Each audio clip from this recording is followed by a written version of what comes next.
Assalamualaikum warahmatullahi wabarakatuh. Salam Malaysia Madani. Selamat berpuasa kepada seluruh umat Islam di seluruh dunia yang menyaksikan kita. Sebab Lensa IPT sudah disaksikan oleh seluruh dunia sekarang. Di bulan yang penuh dengan berkah hari ini, saya ingin berterima kasih kepada anda kerana sudi menonton kami Lensa IPT. Terus mengikuti perkembangan kami di sosial media kami, Instagram, TikTok, untuk terus mengikuti apa sebenarnya perkembangan ataupun perkongsian kami akan berikan kepada semua. Hari ini sebenarnya satu topik yang kita akan bawakan kepada anda berkenaan dengan satu persoalan, perlukah Universiti Sukan di Malaysia?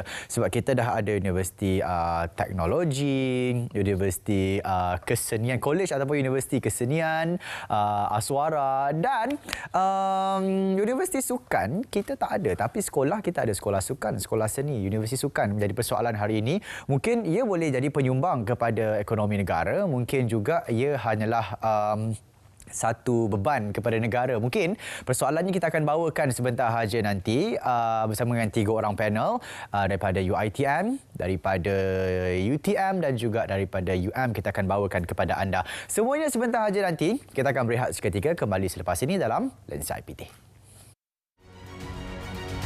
Dalam jangka pendek, kita mahu sumbangan dan penyertaan syarikat-syarikat ini, termasuk syarikat-syarikat yang di bawah gabungan Dewan Perdagangan China di India, turut melatih 100,000 pelatih Tibet majoriti Bumi Putera bersama China dan India. Dengan sasaran gaji lebih daripada yang diperoleh sekarang. Setakat ini yang terlibat secara aktif adalah Petronas, Samdabi, MRCB, Tenaga dan Telekom Malaysia. Yang kita anggap ini permulaan kecil, harus diperluaskan.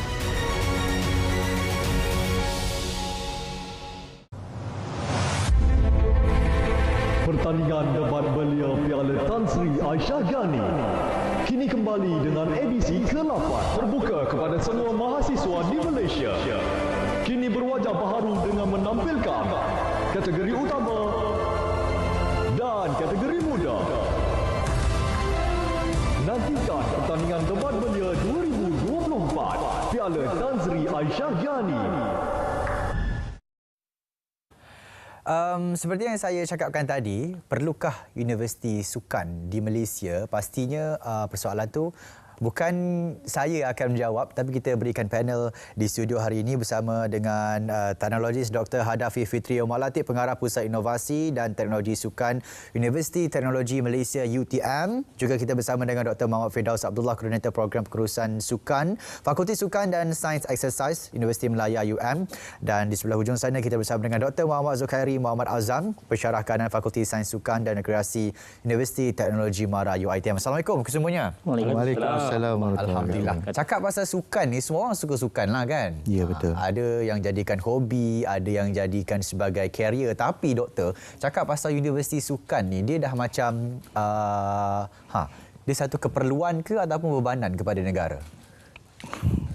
Terima kasih atas soalan tersebut. Pasti apabila untuk saya menjawab soalan ini, pasti ada pihak yang menyokong dan ada juga pihak yang tidak menyokong. Ia bergantung kepada prioriti keutamaan individu tersebut.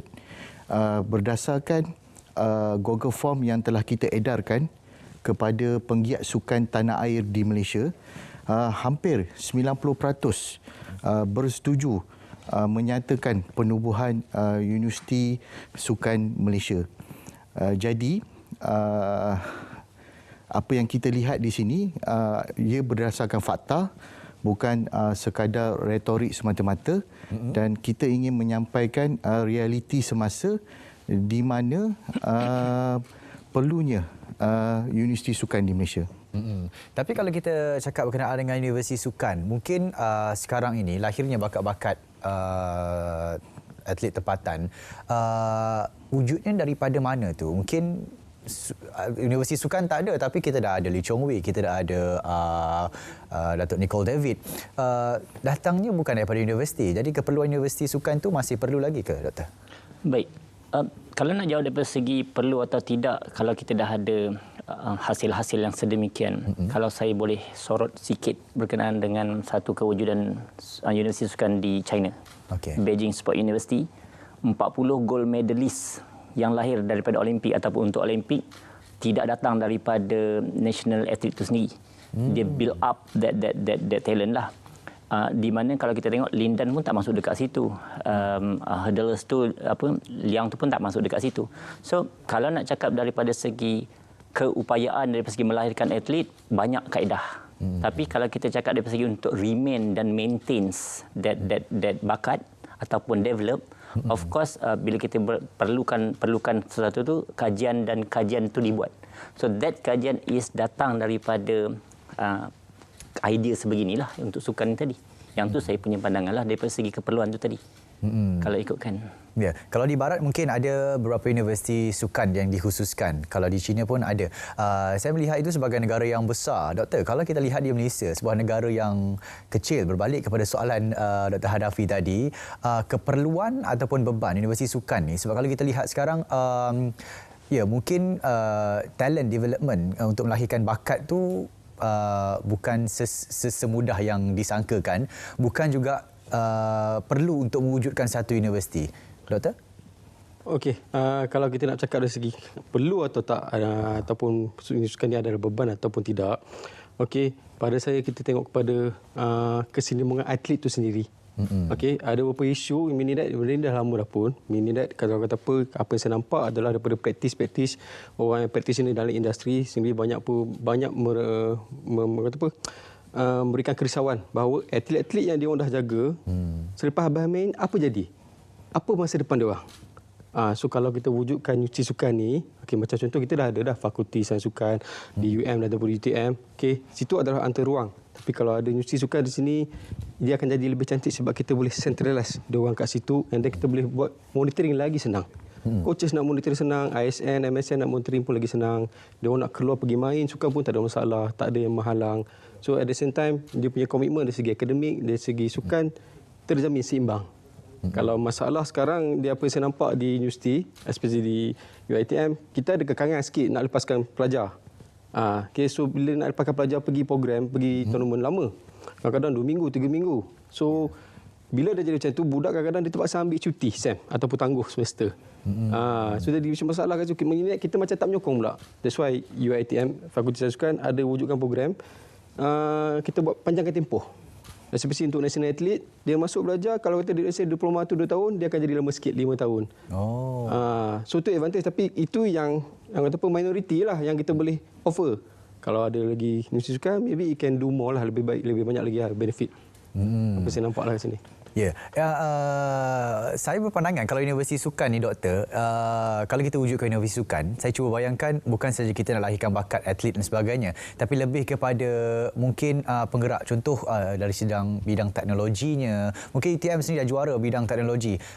Mungkin perlu khususan dalam bidang sukan itu sendiri, tapi dalam bidang teknologi.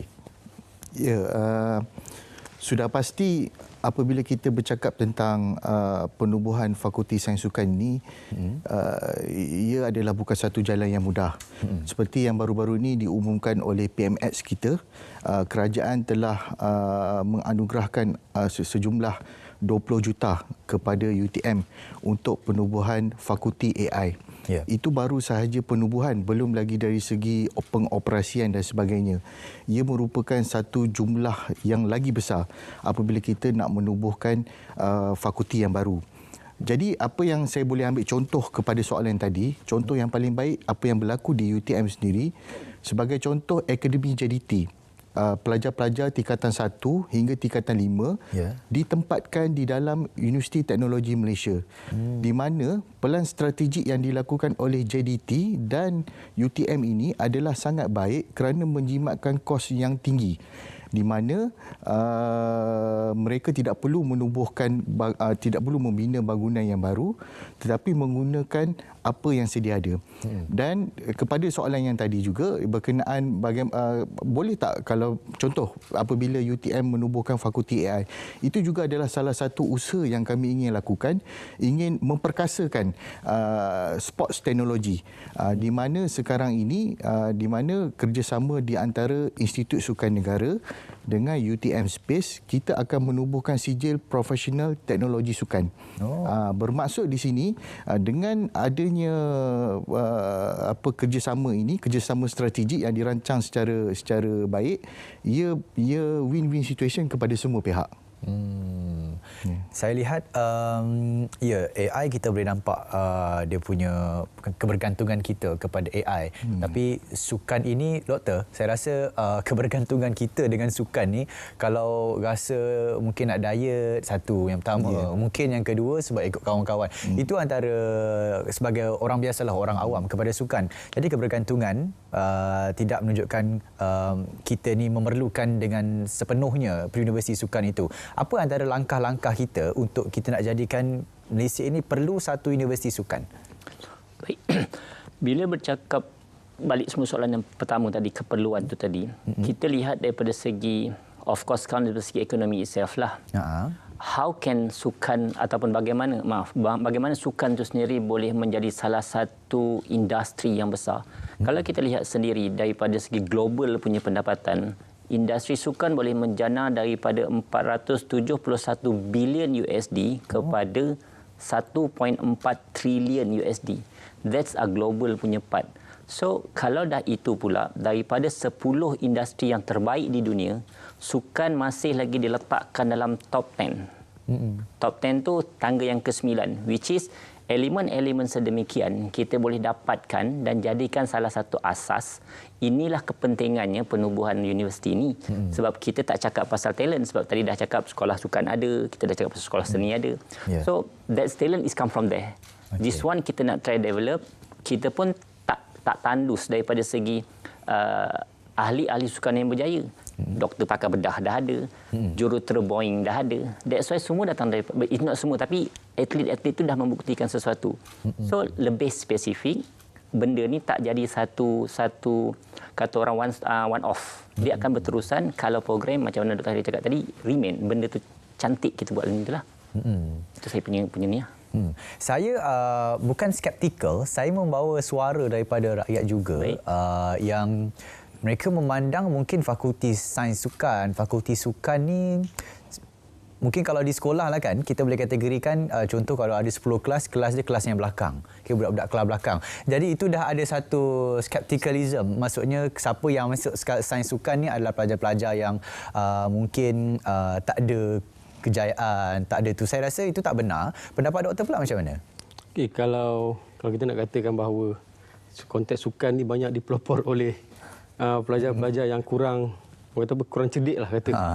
Ada benarnya di situ. Tapi sekarang kita dah nampak ada trend bila wujudnya di sekolah menengah ada pendidikan jasmani.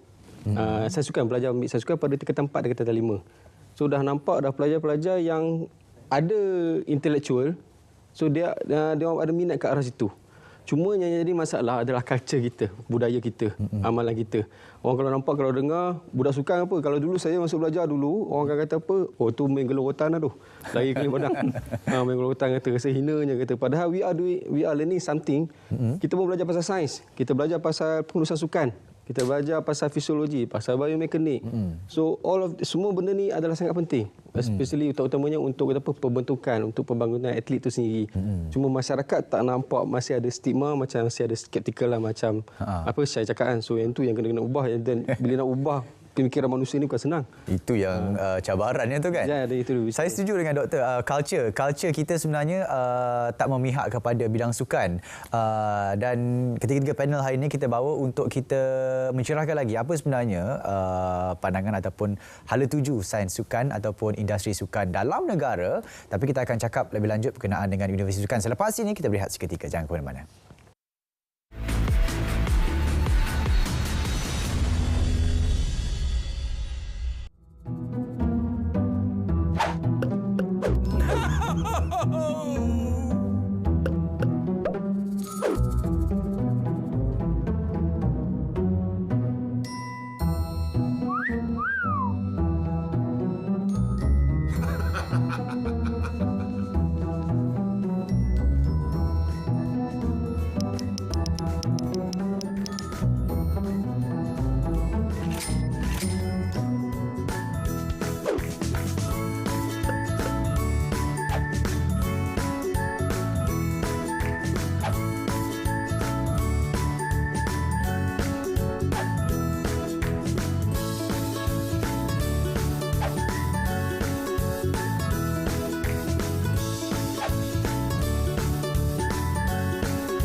Dalam menempuh saat-saat sukar, membuat keputusan segera dan memulakan langkah menentukan masa depan anda bagi menyokong sistem penyampaian digital kerajaan mampu memudahkan setiap tugas dan keperluan dengan perkhidmatan gunasama ICT. MyGovNet menjadi nadi untuk menghubungkan keseluruhan rangkaian kerajaan yang khusus dan selamat. MyGov Cloud menyediakan perkhidmatan pengkomputeran awan yang cepat, mudah, terkawal dan fleksibel kepada agensi sektor awam.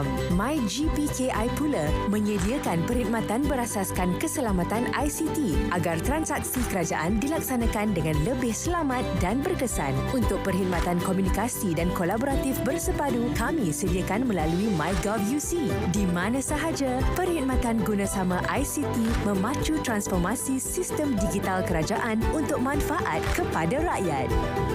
Kerana kami adalah mampu. Hai. Untuk maklum balas, klik pada butang maklum balas.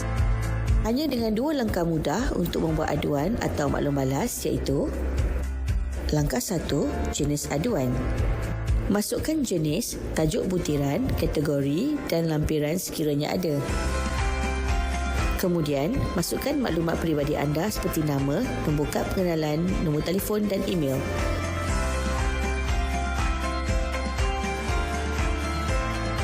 Langkah 2, pengesahan akaun. Anda perlu mengisi OTP yang diterima melalui email dalam tempoh 3 minit. Permohonan semula diperlukan sekiranya tidak menerima OTP dalam tempoh ditetapkan atau tamat tempoh pengisian.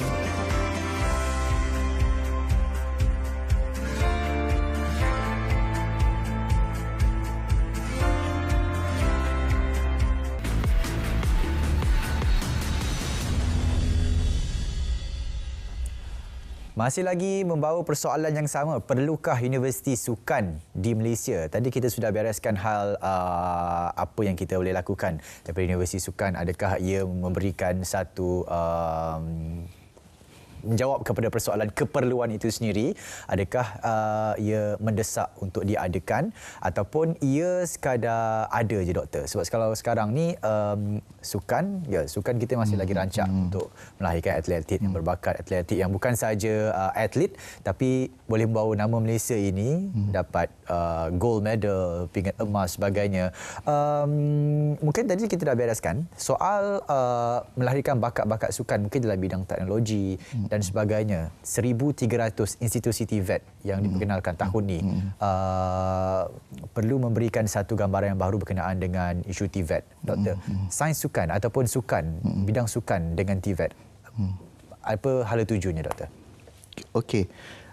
Berdasarkan melalui artikel surat khabar pada 2018 berkenaan isu statistik yang dikeluarkan, tempat yang ditawarkan untuk pelajar-pelajar yang minat dalam bidang pengajian sukan hanya 1,000 sahaja. Sedangkan jumlah pelajar lepasan SPM yang berminat untuk sambung bidang sukan ini sangat ramai. Tetapi universiti hanya mampu sediakan 1,000 tempat sahaja. Dan ia adalah menjadi isu pada waktu itu. Jadi apabila soalan ini diberikan, ia sangat bertepatan untuk mengatasi masalah sebegitu. Seperti tadi, untuk memperkasakan TVET. Yang ini yang kita dalam bidang sukan ataupun bidang sains kesihatan cuba untuk lihat apakah kerjasama strategik yang boleh dilakukan. Mungkin akan datang ada diploma teknologi sukan, ada diploma artificial intelligence sukan, ada sijil virtual reality sukan. Jadi sebenarnya ia boleh dilakukan melalui perancangan yang strategik. Jadi kita berharap apabila berlaku permasalahan itu melalui statistik yang dikeluarkan, jelas di sini mulai sekarang kita kena sediakan ruang dan peluang tempat yang cukup kepada pelajar-pelajar yang ramai yang ingin sambung bidang pengajian sukan ini. Tetapi tidak semestinya sukan semata-mata. Mereka boleh mengambil teknologi sukan dan lain-lain. Itu jawapan saya. Baik, Doktor, tadi Doktor ada sebut berkenaan dengan Universiti Sukan di China. Saya percaya kalau kita nak mencontohi, kita nak copy terus universiti itu, ambil di Malaysia, saya percaya itu satu langkah yang baik juga sebab kita tiada universiti sukan lagi. Tapi sejauh mana sebenarnya kita ke arah itu, ke arah universiti sukan itu sendiri? Okey.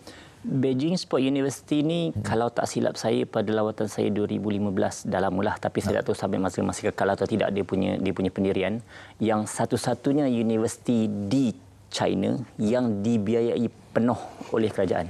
Oh. Yang tu yang diberikan sendirilah. Okey.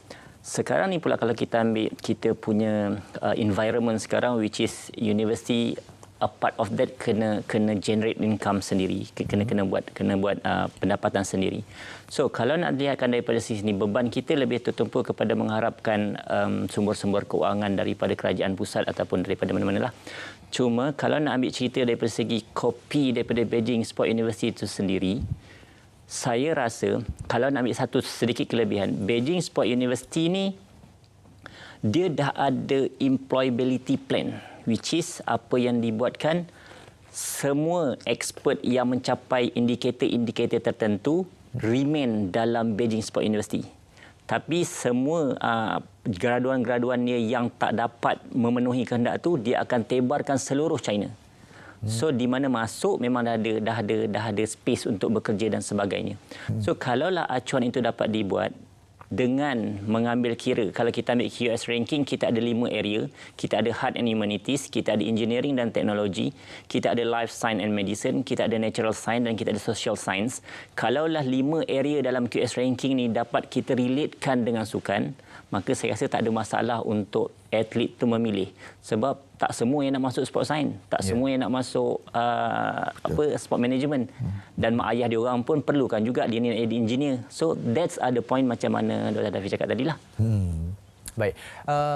Doktor, mungkin apa impak sebenarnya selepas kewujudan Universiti Sukan di Malaysia itu sendiri? Okey, kalau kita nak cakap pasal impak, kalau dah wujud lah, dah andaikan lah. So, dia akan banyak buka, satu yang saya nampak adalah dia akan banyak buka ruang peluang kerjaya, especially kepada para jurulatih lah. Okey, kita sebab apa? Kita ada jurulatih yang banyak fokus kepada di sekolah-sekolah, di sekolah sukan, tapi di peringkat universiti tak ada ataupun sikit, tak ramai. Okey, sebab kata apa? Kalau di universiti dia kurang dia punya tumpuan sukan. Tapi kalau kata kita create, kita akan boleh create a new batch. Kalau ada masuk orang kata apa, pelajar-pelajar baru yang ambil masuk universiti sukan, dia graduate, dia ada knowledge, dia dah belajar macam mana nak improve performance, macam mana nak menguruskan sukan mentadbir. Dan dia orang ni lah kata apa yang kita mengharapkan akan jadi pelapis-pelapis. So itu antara impak saya nampak. Selain daripada itu mungkin kita boleh kata apa, dari segi yang sudah nampak pentingnya ada universiti sukan adalah kepada kebajikan. Kebajikan lah. Okey, macam saya quote balik daripada bekas timbalan pengarah MSN Kedah, bekas cikgu rugby saya juga, Nur Azman Zainul. Okey.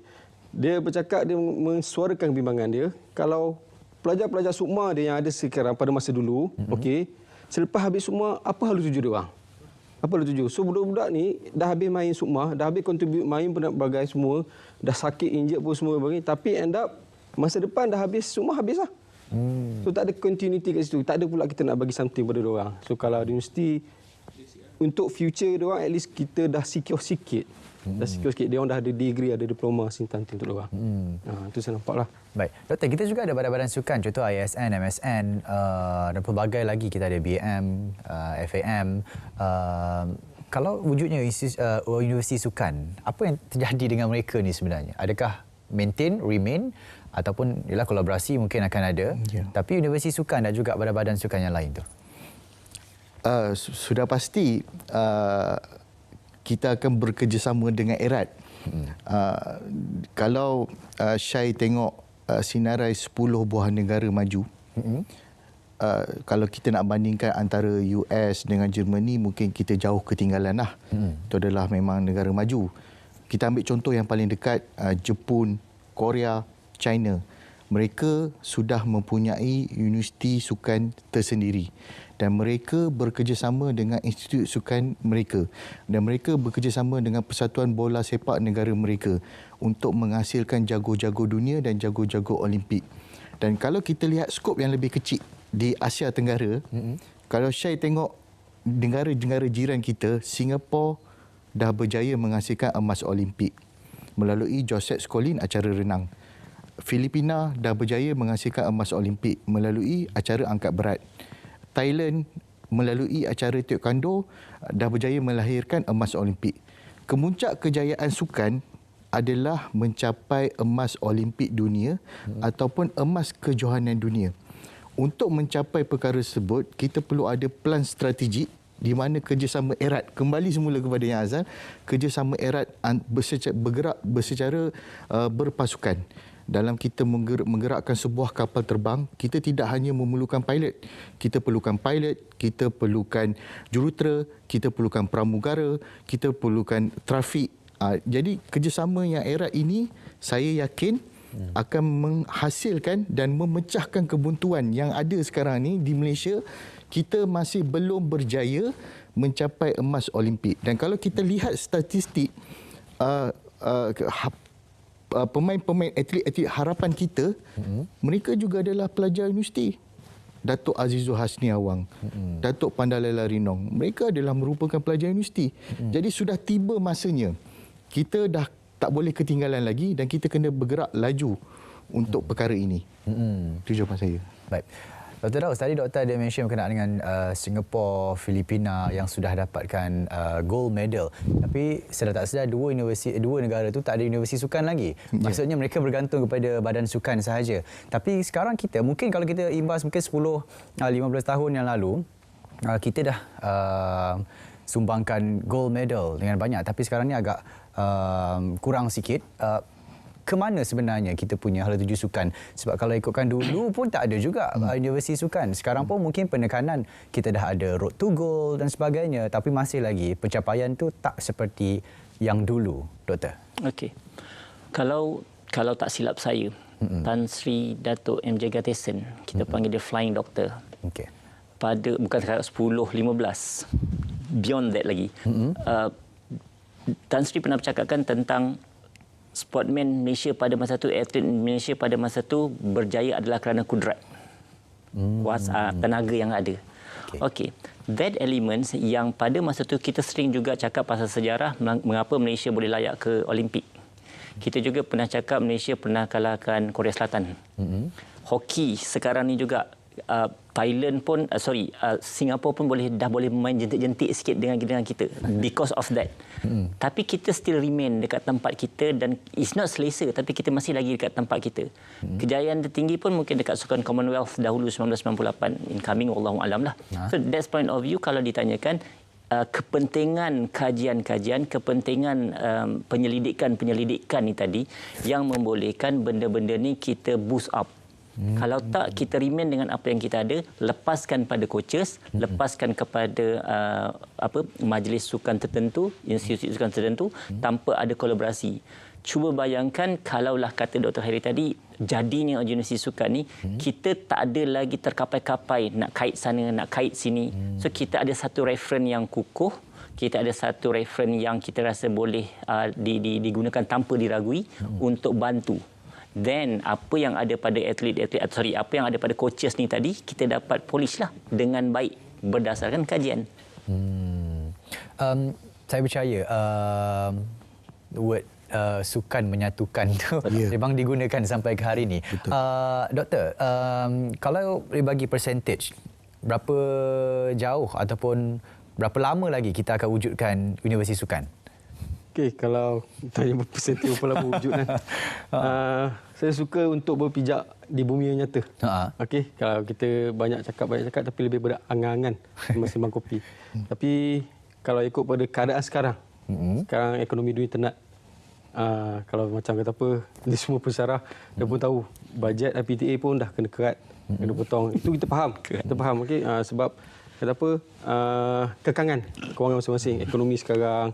Okey, bila kata apa dulu nak buat keluar program pun, nak buat atlet pergi main, kita bawa, dulu saya bawa budak rugby pergi tournament, nak minta satu kotak strapping, tak dapat, lepas hanya 3 row strapping yang balut-balut tu tau.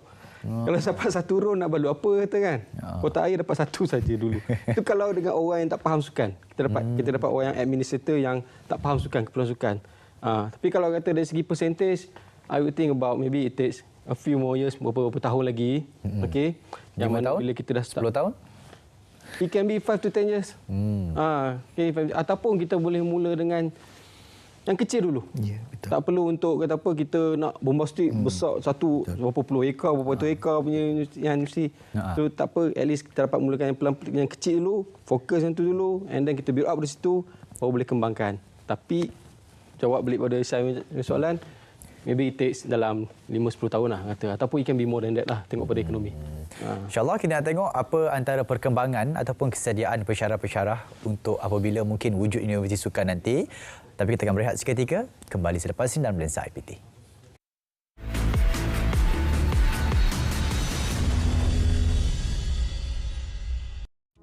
Tahukah anda apa itu ICPT yang tertera pada bil elektrik anda? ICPT ialah Imbalance Cost Pass-Through atau pelepasan kos tidak berimbang. Dengan adanya ICPT ini, ia membolehkan kos bahan api sebenar dan kos penjanaan lain diselaraskan setiap 6 bulan berdasarkan turun naik harga bahan api dunia. Apa impak ICPT pada kita? Jika terdapat penjimatan dalam kos bahan api, kita akan diberikan ribat ICPT iaitu pengurangan terhadap kadar tarif yang dibayar. Sebaliknya, sekiranya terdapat kenaikan kos bahan api, surcharge akan dikenakan iaitu penambahan terhadap tarif elektrik. Bagaimana kita boleh mengurangkan bil elektrik? Mudah, amalkan penggunaan yang cekap dan berkhemah. Ia bermula dari rumah kita.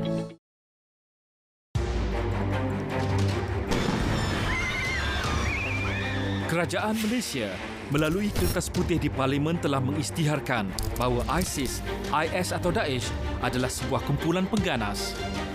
Kumpulan pengganas ini menerbitkan pelbagai jenis produk propaganda berbentuk risalah, video, cakra padat, baju, majalah, bendera dan poster bagi tujuan menyebarkan ideologi mereka. Sekiranya didapati memiliki barangan yang berkaitan dengan kumpulan pengganas, anda akan dikenakan tindakan undang-undang serta didakwa mengikut Seksyen 130(JB)(1)(A) dan (B) Kanun Kesiksaan. Penjara maksimum 30 tahun dan denda jika disabit kesalahan. Fanatik dan taksub beragama, pencetus kepada ekstremis dan radikalisme. Bersama kita memelihara keamanan negara.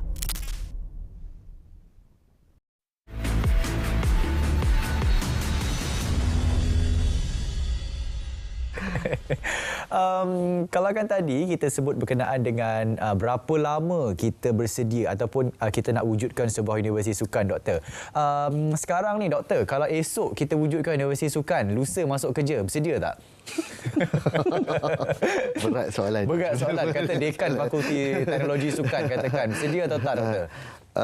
Kalau di pihak kami untuk dalam bidang sains sukan, kami pasti kami akan berganding bahu bekerjasama erat antara universiti, antara industri dan antara pelbagai pihak untuk memastikan kejayaan Malaysia dalam bidang sukan. Kita dah lama ketandusan perkara ini dan kita perlu bergerak dengan cepat. Macam saya cakap tadi, saya ulang, dan apa yang dikatakan oleh Dr. Zulkhairi tadi, saya rasa tidak mustahil. Tidak mustahil ia boleh diwujudkan satu hari nanti. Baik. Kalau dari segi bakat kita, mungkin kalau kita kata business stocknya, kita boleh jual bakat kita kat luar, tak ada masalah. Tapi kita punya tenaga pengajar kita mencukupi atau tak sekarang, Doktor?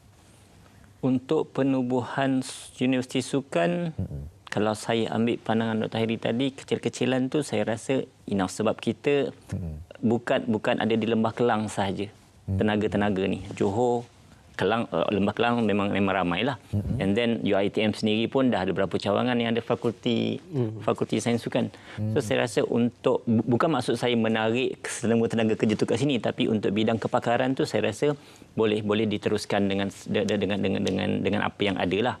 Cuma daripada segi kat mana kita nak letak dan kumpulkan melalui bidang-bidang apa, yang tu kena strategik, sebab mostly of us ni Mungkin special sikit dekat UTM, dia ada teknologi sukan.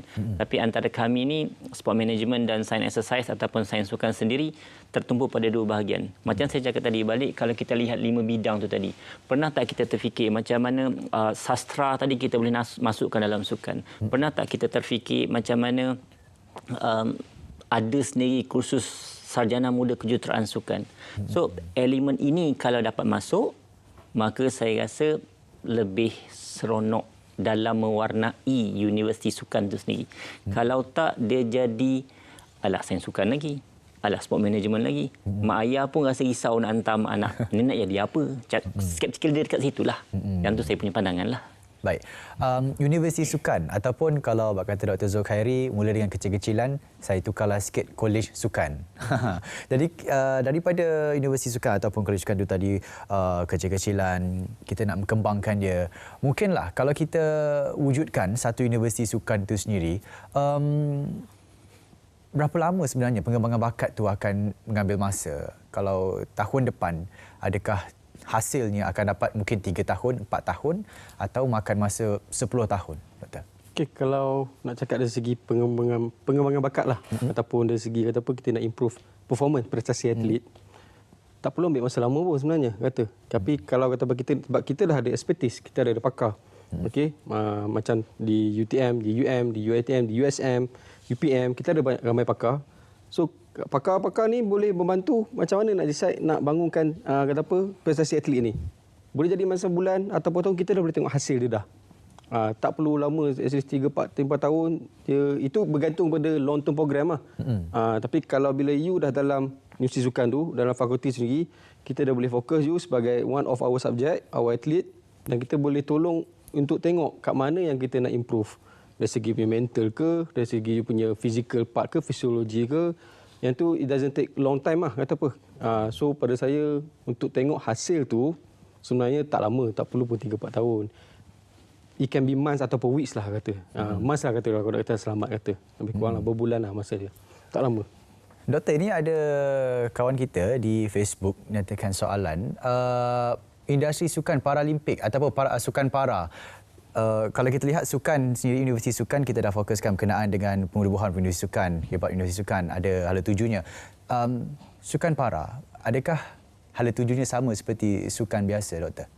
Sukan Paralimpik kalau kita tengok, dia punya lebih berjaya daripada sukan biasa sekarang. Dia punya performance, prestasi kadang-kadang lagi bagus daripada sukan orang yang normal ni. Kalau kita tengok SP Paralimpik, cuma dia tak dapat banyak liputan sangatlah, katakan. Siapa orang tak ramai nak tengok kan. Tapi kalau kata dari segi orang kata nak tengok balance tak balance, kita nak tengok kata dia orang ni ada potensi ataupun tak, memang ada potensi. Sebab saya sendiri pernah dulu jadi one of the orang kata ala-ala pegawai teknikal masa di Bukit Jalil dulu, lama masa zaman student dulu. Saya tolong orang OKU untuk main bowling di Bukit Jalil. Dia tak nampak, buta tapi boleh strike. Ayo. Kita yang mata celik. Pun masuk longkang. Masuk longkang. bukan apa. So, dia orang dah di-train. Tu cuba kalau kata dia orang ambil kita centralize di universiti sukan, they will do wonders lah kata. Sebab kita dia orang dah ada kat situ kan. So, untuk kita tak boleh nak discriminate lah.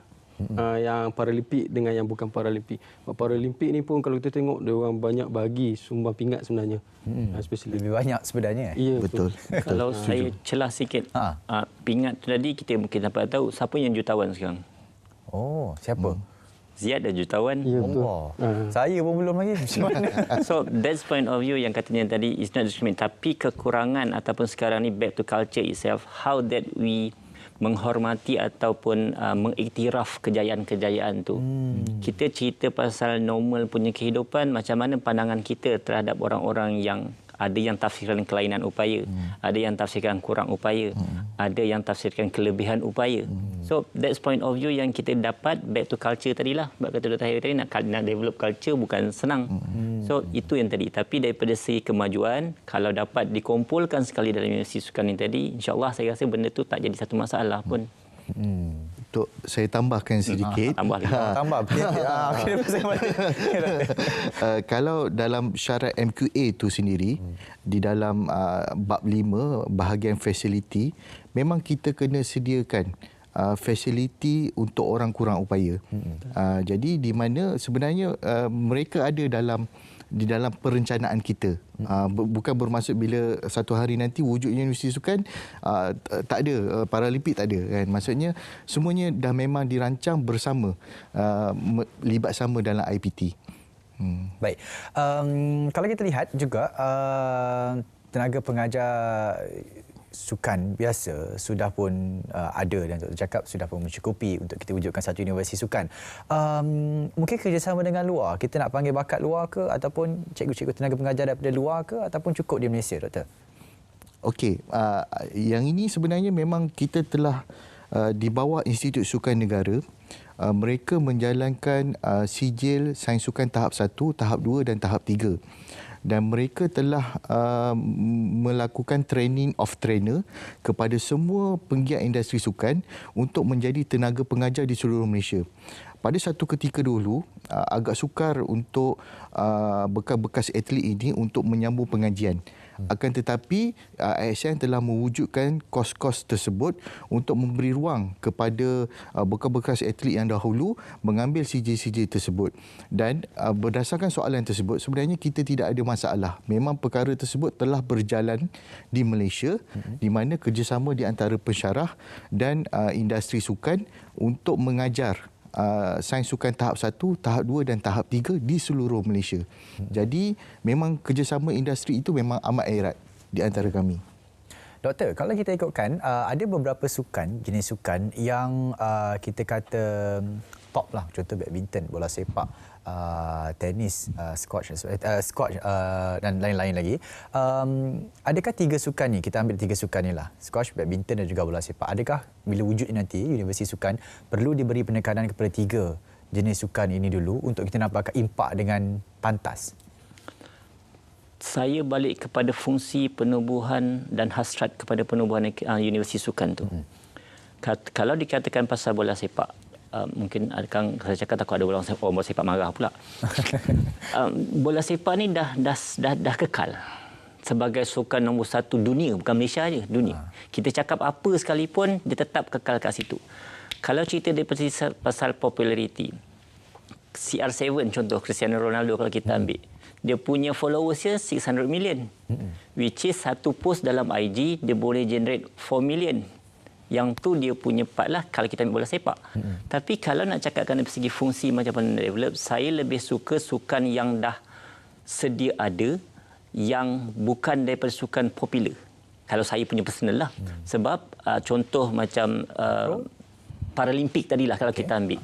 Dia dah ada satu aras yang saya rasa orang normal pun susah. Sebab kita cakap pasal pingat tadi, kita tak dapat lagi, normal ni tak dapat pingat lagi, tapi para dapat pingat. So why not kita lebih fokus pada orang sedemikian ataupun kategori sedemikian untuk kita boost up. Yang ni kita boleh bantu. Okey, kalau ambil semula pula bidang-bidang lain yang selain daripada sport science tadi, macam mana pula kita nak try adapt ataupun adopt sesuatu kepakaran tu, sastra ke, psikologi ke, motivasi ke, untuk bantu kepada pembangunan sukan para ni. Yang tu saya rasa lebih berbaloi. Then lepas tu baru kita support inilah. Bukan meninggalkan, tidak. Tapi kita cuba fokus pada ni dengan benda-benda semua kita bawa. Kalau kita sebut berkenaan dengan golongan sukan para ataupun ini kita boleh khususkan kepada mungkin sains sukan dalam bidang sukan para. Kalau wujudnya universiti sukan itu sendiri, ya kita akan utamakan juga universiti golongan sukan para ni. Tapi kosnya bagaimana? Penumpuan dia khususnya, silibusnya bagaimana, Doktor? Silibus untuk sukan ni? Sukan para itu sendiri. Maksudnya penumpuan tu mungkin kalau kita nak kejuruteraan, mungkin sukan para tak boleh masuk ke bidang kejuruteraan. Jadi pewujudan universiti sukan tu, adakah perlu fakulti sukan para dan juga fakulti sukan normal ke macam mana, Doktor? Okay, kalau kata dari segi untuk differentiate yang normal dengan yang para, tak payah untuk buat banyak fakulti. Cukup kalau kita buat dalam unit ataupun jabatan sahaja. Okay, jabatan para dengan jabatan yang biasa, yang lain. Supaya kita ada fokus di situ, kita ada khusus kat situ. Okay, macam untuk dari segi silibus, sekarang pun kalau kata apa, yang geng-geng para ni pun, dia dah ada belajar sendiri dia dah. Kebanyakan dia orang ni lebih fokus kepada kemenjadian macam mana dia nak survive. Kita tambah ambil daripada apa yang dia orang dah buat sama ni, kita tambah and then kita tambah baik dengan konten-konten silibus kita. Jangan semata-mata kita bagi dia orang belajar sains sukan. So dia orang belajar pasal kata apa, contoh ada swimming, ada pasal outdoor, tapi macam mana pula dia orang punya keupayaan pula. So mungkin dia orang ni ada sedikit kata apa, pendekatan yang berbeza, tapi tak banyak sangat pun kata apa. Sebab apa, kita orang dah ada silibus di luar, ambil kita cuma tambah baik sahaja. Kalau saya boleh tambah, dalam bidang pengajian sukan tu sendiri, kita memang ada subjek motor learning di mana orang normal belajar macam mana untuk bermain sukan-sukan Paralimpik ni. Sukan orang buta, sukan orang pekak. Jadi kita juga ada dalam silibus kita. Jadi sebenarnya tidak asing lagi untuk bidang pengajian sukan di Malaysia. Baik. Kalau kita bayangkan Universiti Sukan itu sudah diwujudkan, fakultinya sudah ada, semuanya sudah lengkap di Universiti Sukan itu di Malaysia. Doktor, apa antara cabaran bila nanti Universiti Sukan itu dah diwujudkan? Cabaran selepas kewujudan Universiti Sukan. Okey. Saya bekerja sebagai pegawai Bilik dan Sukan daripada 2002. Saya convert kepada academician ni 2016. Pengalaman saya daripada 2002 sampai 2016 ni memang berkhidmat ataupun servis saya memang berkenaan dengan aktiviti sukan. Baik. Ceritanya tadi kalau bagaimana benda tu ada dan macam cabaran yang akan ada. Mungkin dari segi peluang pekerjaan sebagainya. Bila bekerja dengan sebagai pegawai sukan ni, dia mentaliti ataupun dia punya kaedahnya adalah cuma memandang kepada ini kejohanan-kejohanan yang boleh masuk. Kalau dekat Kementerian Pengajian Tinggi ni ataupun dekat IPT ni adalah sukan institusi pengajian tinggi, kita panggil sukan masum, kita panggil sukan mahasiswa. Tumpuan tu lebih kepada kalau wujud universiti sukan, orang-orang ni takkan dapat compete dengan universiti sukan sebab atlet dah berkampung kat sini. So benda tu satu cabaran yang pertama lah, how that we can separate. Macam mana sekolah sukan tak ada masalah. Sekolah sukan pergi dia budak Kedah, pergi di sekolah Bukit Jalil, masuk MSSM, dia akan wakil Kedah balik. Tapi how that university can do the same method, tapi bukannya application yang samalah kat situ. Satu. Yang kedua, satu lagi cabaran, adakah program-program sedia ada di universiti-universiti lain ni akan menurun? Sebab sukan ni dah ada. Yang ketiga adalah sumber tenaga. Ada tak sumber tenaga ni, contoh tadilah cakap bersama-sama Encik Erat. Of course kalau ni jadi dekan nanti ataupun VC kepada universiti sukan tu ataupun nanti jadi VC. Amin. So that tu Firdaus masuk, ni masuk. So sumber tenaga tu ni adakah dekat tempat-tempat lain ni akan berkurangan juga. So benda tu yang rasanya menjadi satu cabaran yang utama supaya kita dapat apa yang ada ni kita kekalkan, tapi yang baru tu kita tambah baik dan kita pertingkatkan lagi dia punya pencapaian lah. Yang tu saya rasa lebih berbaloi kalau difikirkan tentang cabaran tu tadi. Baik, mungkin segala cabaran tu kita akan sudah ada dalam bayangan macam mana kita nak berhalusi bersama. Tapi kita akan jawab sebentar nanti. Kita berehat seketika, kembali selepas Sinar Lensa IPT.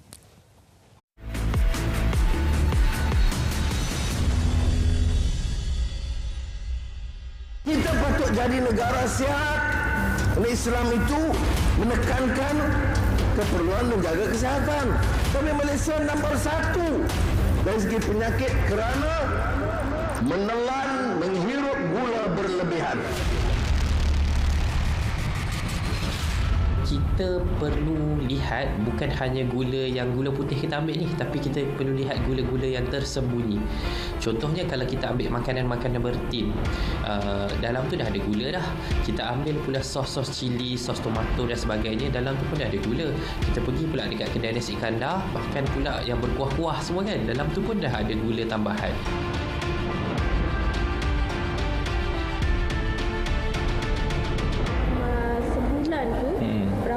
Berapa paket gula orang beli? Sebulan, saya ingat kalau 2 bulan 1 paket. Gula untuk pagi lah selepas masa buat air. Petang kita kena masak air. Pengambilan gula kita kawal dengan mengurangkan dalam kandungan minuman. Ajar untuk minum minuman yang manis, maka dia akan menjadi kebiasaan kehidupan je lah.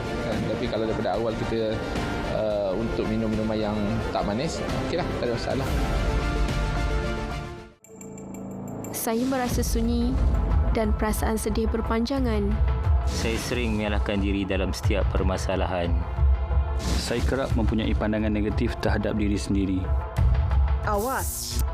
Itu tanda-tanda kemurungan. Jangan pandang remeh kerana masalah kesihatan mental di Malaysia dijangka menjadi masalah kesihatan kedua tertinggi selepas penyakit jantung. Jangan biar emosi mengawal diri anda.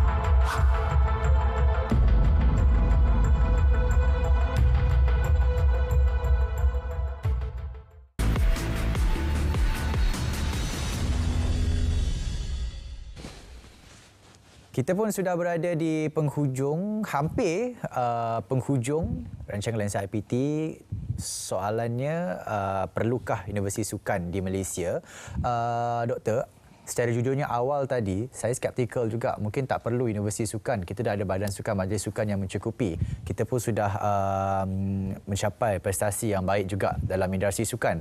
Tapi sekarang ni saya rasa kita masih lagi terkebelakang. Jadi untuk nak kejar universiti-universiti yang maju ni seperti China dan sebagainya, kita perlu wujudkan Universiti Sukan. Jadi apa antara harapan doktor untuk kita sama-sama mungkin kepada mereka yang mendengar ni, untuk bukan sahaja bersetuju untuk wujudnya Universiti Sukan, tapi kita kata boleh mengimarahkan lagi industri sukan ni, doktor. Betul. Terima kasih, Syai. Okey, di Malaysia kita ada 5 buah sekolah sukan Malaysia.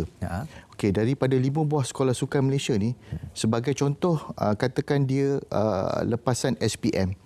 Untuk dia diserap masuk dalam pasukan senior, skuad Malaysia, katakan skuad hoki ke, skuad bola ke, skuad rugby ke, bola jaring ke, peluang dia untuk terlibat dalam skuad senior hanya 10% sahaja. Tidak semua daripada setandan pisang tu berjaya terpilih dalam skuad senior mewakili Malaysia. Jadi di manakah mereka ni? Adakah kita nak biarkan mereka ini terus bekerja lepasan SPM, terus bekerja sebagai operator pengeluaran, membuat Grab dan sebagainya, atau kita hendak mereka ni sambung belajar di universiti?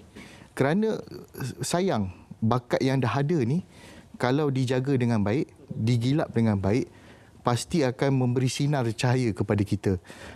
Sebagai contoh, Arif Aiman, pemain JDT yang terkenal, tidak dikenali, tetapi apabila diletakkan di suatu tempat yang betul, akhirnya bersinar sebagai pemain harapan negara kita. Jadi saya berharap dengan hikmah kita teroka penubuhan Universiti Sukan Malaysia ini, dan pada saya juga jangan hanya menjadi good athlete, jadi juga good person sebagai insan yang berguna. Itu daripada saya. Doktor, Universiti Sukan perlu atau sangat perlu? Perlu atau sangat perlu? Saya ambil Dr. Zahiri punya cakap, ambil dia punya cakap je lah. Berpijak di bumi yang nyata. Baik, saya ada tiga pandangan ataupun tiga secara ringkas. Kalau perlu wujudkan Universiti Sukan, ada 3 pilihan. Sama ada kita ingin buat satu universiti yang baru, Universiti Sukan Something baru. Kita ada 20 IPTA, sekarang tambah jadi 21 contoh. Kita jadikan dia dalam satu IPTA, kita buat. Which is dia akan menelan belanja, saya rasa of course more than 22 tadi kata. Buat fakulti saja dah 22 juta. Apatah lagi buat tu. So beban dalam keadaan sekarang ni agak sukar. Baik, itu kita letak ke tepi. Yang kedua, saya punya cadangan, katakanlah kita nak replace universiti yang sedia ada. Kalau kita nak replace universiti yang ada, UTM akan mempertonjolkan kelebihan, UiTM of course akan mempertonjolkan kelebihan sebab dia memang berlebih sangat dari segi kepakaran, dan begitu juga UM dan mana-mana universiti akan cuba buat. Tapi bila kita buat pula, tak semua orang ambil suka sukan tu tadi. So kat mana golongan-golongan yang tak suka sukan ni tadi hendak diletakkan. So itu pilihan yang kedua. Dan pilihan yang ketiga, saya ada dalam sekadar permainan minda saya. Why not Institut Sukan Negara itu dijadikan Universiti Sukan? Universiti Sukan Negara. Contoh. So that's point of view. Tak tahu Cik Ahmad Faizal dengar ke tak cerita ni. Kalau Cik Ahmad Faizal dengar, mungkin boleh dipertimbangkan ataupun boleh diapakan. Cuma saya lebih berminat dekat situ dah ada sedia benda yang segala bentuk keperluan, and then kita boleh tambahkan kat situ saja sebagai permulaan. Baik. So itu antara 3 cadangan yang saya rasa boleh, dan jawapan tu mungkin boleh jawab perlu atau sangat perlu tadilah. Baik. Doktor, mungkin demand kepada sukan dan demand biasa kepada Universiti Sukan ataupun demand bakat sukan kepada industri, macam mana kita nak tarik kepada yang sedang menonton sekarang ni? Sana kita nak tarik demand tu sendiri. Sukan kepada universiti. Simple je. Yang main ni sekarang ni, yang tengah bersukan, dia akan berfikir, selepas aku main, apa aku nak jadi? Apa aku nak jadi? Aku ada kerja tak? Aku ada qualification tak? Aku ada merit ke tak? So kalau tak ada, apa nak buat? So apa yang kita boleh offer, as part of universiti ataupun let's say mana-mana IPT, kita boleh offer dia orang satu, bukan nak kata pasti dapat kerja. Tak, at least dia orang dapat knowledge. Kita tak nak lah kata apa, pemikiran yang macam yang budak-budak tak nak sambung belajar sebab nak ikut influencer. Yang tu kita tak nak kata. Tapi kita nak dia orang ni ada mentality. But atlet ni dia dah ada strong mentality. Dia tak cepat koyak. Dia koyak-koyak tapi dia lebih strong daripada orang yang normal. So dia bawa masuk ke dalam universiti, dia belajar, dia ada qualification.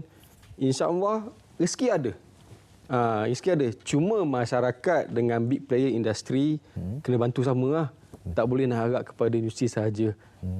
Sebab kadang-kadang kata apa, contoh kalau dulu orang tak nampak, contoh paling mudah, paling simple, kalau mana-mana tim, dia akan pergi bawa, dia kalau ada bajet lebih, dia bawa lah tim doktor ataupun tim fisio. Tapi macam dia orang tak ada, so siapa nak jaga atlet tu? Betul. So right now, dulu tu orang tak ada. Pergi mana tournament tak ada, tak ramai ada. So bila orang ada nampak macam at least ada one of the student kita ikut tim, jadi first aider, so jaga tim, and then orang akan nampak, penting dia orang ni kena ada. Sebab dia orang ni lah nak jaga injury, nak buat itu semua sekian-sekian recovery. So orang kena nampak. So demand insya-Allah akan ada. Boleh lah tu. InsyaAllah. Boleh lah tu. Terima kasih sebenarnya kita nak ucapkan. Itulah sebenarnya menjawab kepada persoalan perlu atau tidak Universiti Sukan di Malaysia. Saya kira perlu. Mungkin buat kata doktor tadi, bukan sekarang. Berikan sedikit masa sehingga kita sampai ke tahap yang stabil untuk wujudkan Universiti Sukan di Malaysia. Terima kasih kita ucapkan kepada tiga-tiga panel kita. Teknologis Dr. Hadafi Fitri, Pengarah Pusat Inovasi dan Teknologi Sukan UTM, Dr. Muhammad Firdaus Abdullah, Koordinator Program Pengurusan Sukan Fakulti Sukan dan Sains Exercise UM, dan juga bersama dengan Dr. Muhammad Zukhairi Muhammad Azan, Pensyarah Kanan Fakulti Sains Sukan dan Rekreasi UiTM. Terima kasih kerana bersama kita bincangkan satu topik perlu atau tidak Universiti Sukan di Malaysia. Saya Syarul Islam, saya mengundur diri. Assalamualaikum dan kita berjumpa lagi.